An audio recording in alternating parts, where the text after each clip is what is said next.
Good morning class 8. So this is your SST lecture and today we will read the new chapter in civic, that is features of our constitution.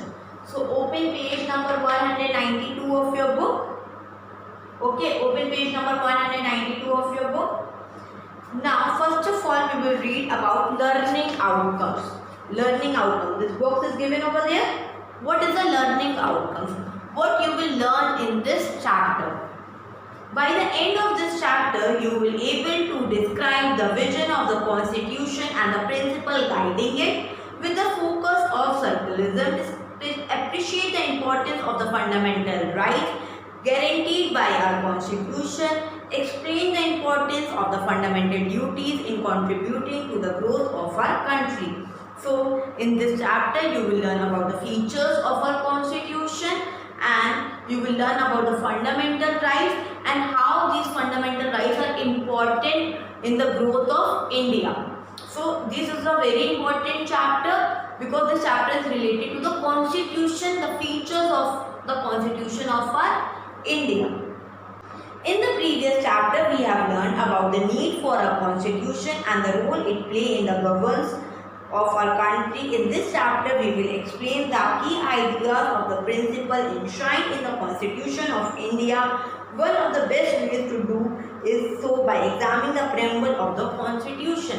So in the previous chapter you have learned about the Constitution. What is the Constitution? Constitution is the law, is the rule and regulation that are made by the governors of the India to follow the practice and to run the state and the central government in a proper way. Okay. So in this chapter we will learn about the salient features of our constitution.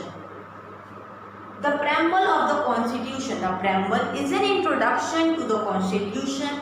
It outlines the objective of the constitution and the vision of guiding it. Read the preamble of the Constitution of India given below. Let us understand some of the terms in the preamble used to describe our country and its goal.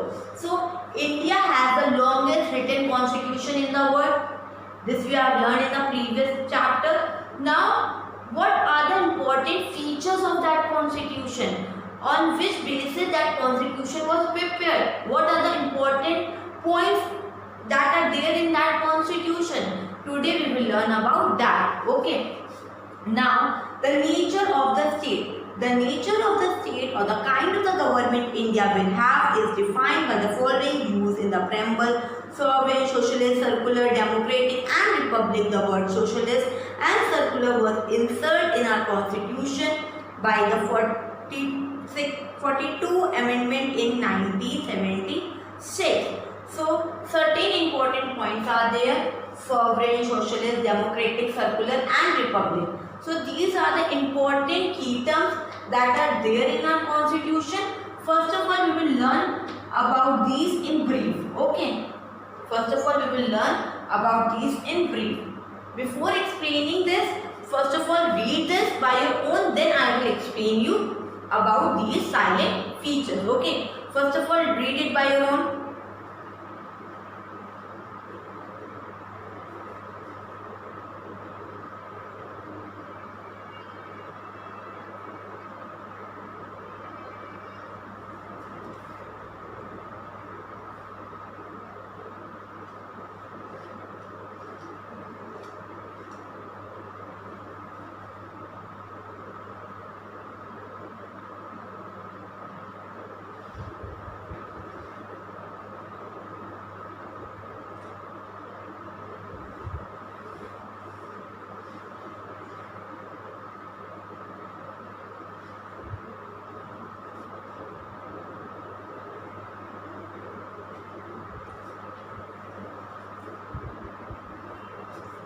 Now, I hope you have read that sovereign. The word sovereign means being completely independent and free from the external control. India is thus free to frame its own laws and govern its people according to the principles outlined by its constitution. It is also free to have its own foreign policy. So, India is free. India is free and India can follow any law and regulation India can frame. India can frame any law and regulation according to their wish. No external force can break this. No external force can break this. India is free to frame any of the law. India is free to frame any of the law or principle to govern its people, to govern the people that are living in India according to the outline in the constitution. Okay. It can also follow any of the foreign policy. So no other force can break down this, or no other force can force India not to follow, not to frame their laws or policy. India can frame its own laws and policies according to the outline of the constitution. Remember this. India can frame any laws or policies according to the outline of the constitution. Okay. Second one is socialist. Socialist government aims to ensure a social economical equality for all the citizens through the equal distribution of the country resources, equal pay for an equal work, and enabling means to livelihood for all. So equality should be there. No gender bias that this is a male person, so I will pay high wages to that person, and she is a female worker, so I will pay the low wages to her. No, we cannot do that. We are living in India, and India follow the socialist. Socialist means equality for the social and economical equality for all its citizens should be there. Equal distribution of resources should be there. Equal distribution of wages, payment should be there. No gender bias things should be there according to the Indian Constitution. हमारा constitution क्या कहता है कि that we should follow the equality. Equality should be there. No gender bias things should be there in our constitution, and nobody can do that because we are living in India and we are following the key point, that is socialist means equality. The social and the economical equality should be there. The social and the economical equality should be there. Okay. Democratic. Democratic means the based on the principle of democracy. In democracy, the government is formed by the representative elected by the citizen of the country. Even adult citizen of the India has right to vote. The representative once elected are responsible, accountable to the people. India is a democratic country, and you all know that very well. We are living in India. India is a democratic country. Democratic means what? We are having the right. We are having the right to elect our minister. We have learned this, that when the person is 18 or 18 plus, they can go and give the vote. When you will become 18 or 18 plus, you will have a right to vote, and you will vote for the best candidate according to your wish. If you think that this person is best and this person will do something for our society, for our state, for our area, so you will elect that person. Yes or no? So we are living in a democratic country. Democratic means that we are having a right to elect the best person. Yes or no? Now, circular. Okay. A circular government treats all religions equally. We should treat all the religions equally and does not support any particular faith. Every citizen of India has right to freely practice their own religion. We are living in India and we can follow any of the religion according to our wish. Nobody will come to me and say that start following Sikh religion or start following Muslim religion or start following Hindu religion. Nobody can force me. If my wish is that I am Muslim and I will follow my Muslim religion, my Muslim culture, so I will do that and nobody can force me. Yes or no? The state does not interfere in the religious practice of any particular community as long as they do not to go against the fundamental principle provided in the constitution. So our constitution says that if the people are living in India, they can follow any of the religion according to their choice. Nobody can force them to follow this or this or this religion. Nobody can do that. Republic. India became republic on 26 Jan 1950. In the republic, the head of the state is not a monarch. Monarch means it cannot be a king or a queen. Okay, a head person cannot. In India, this king and queen policy does not there. It does not exist in India that he is a king and we will follow our king or we will follow our queen. Here what we are following, that ministers, prime minister is there, president is there, state ministers are there. In India this is followed.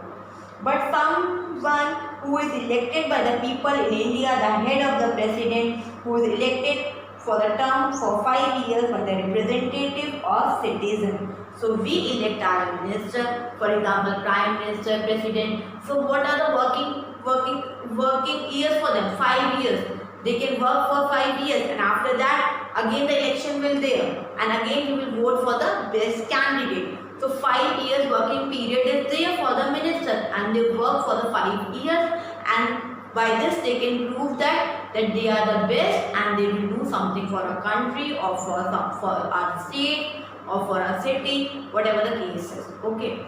So these are the main practices, these are the main features of our constitution. Okay. This one means equality should, this one means that India is free and India can follow India can frame any principle laws according to the constitution. Socialist means that equality should be there among the citizens. No gender bias should be there. Democratic, we are living in a democratic country. We are having right to vote. We are having right to vote. Okay. Yes or no?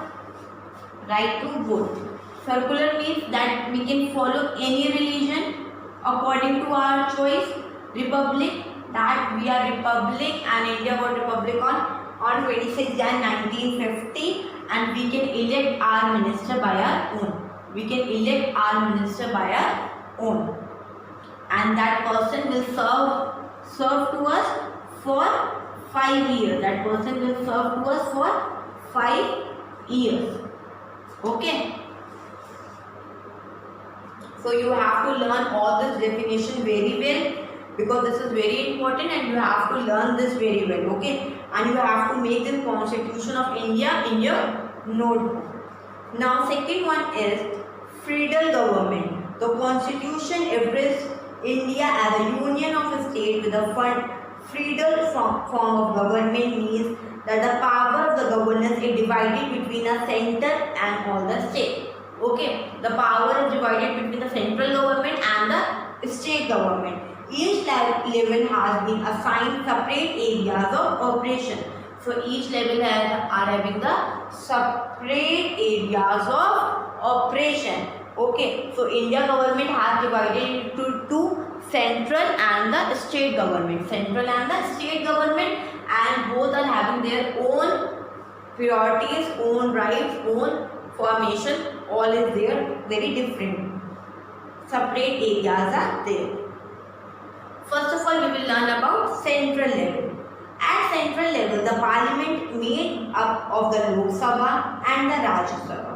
So central government,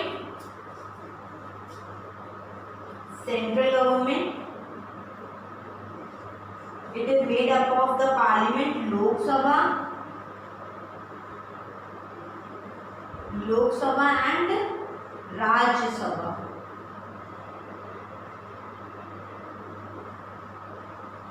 Central government frame Lok Sabha and Rajya Sabha. Lok Sabha and Rajya Sabha. Okay. Frame laws for the country.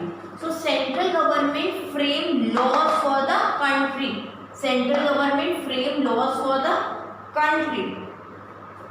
The Prime Minister is the executive head of the government. You all know that Prime Minister is the head of the government, while the President is a nominal head. After Prime Minister, then the President came. So first head is the Prime Minister. The center legislate on the subject included the union list such as the defense, foreign affairs and finance. So they deal with the foreign affairs, union, and about the defense. Defense means the army and the soldiers and all that. They come under the category of defense. So the central government deals with the big projects like the foreign policies, the defense, the union. So they deal with the big policies and they work for the country. They work for the country. They frame all the rules and policies according to the benefit, according to the growth, according to the financial requirement of our country. All the state government is a nominal head while the chief minister heads the government. So every state has a chief minister and they govern the state government. Who is the chief minister of Uttar Pradesh? You all know that very well, Yogi Adityanath. The state legislature known as Vidhan Sabha. So the state legislative office is known as Vidhan Sabha. Vidhan Sabha is in Lucknow. Makes laws for the state. Make laws for the state. The state list has subjects such as health, sanitation, agriculture that comes with the scope of state legislation. So the state government deal with the state problems. How to grow up and how to improve the condition of the state. Central government deal with the condition about the growth of the country and the state government deals with the condition and the improvement of the state.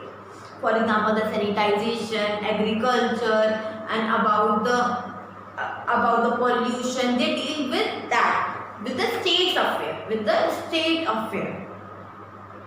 The concrete list consists of the subject like education, electricity and the labor among them. Both the state and the central government can make the laws on the subject in concrete list, but if the center and the state differ over a subject in the concrete list, the center decision will prevail over the state. So this is for the today. Now next we will continue in our next lecture.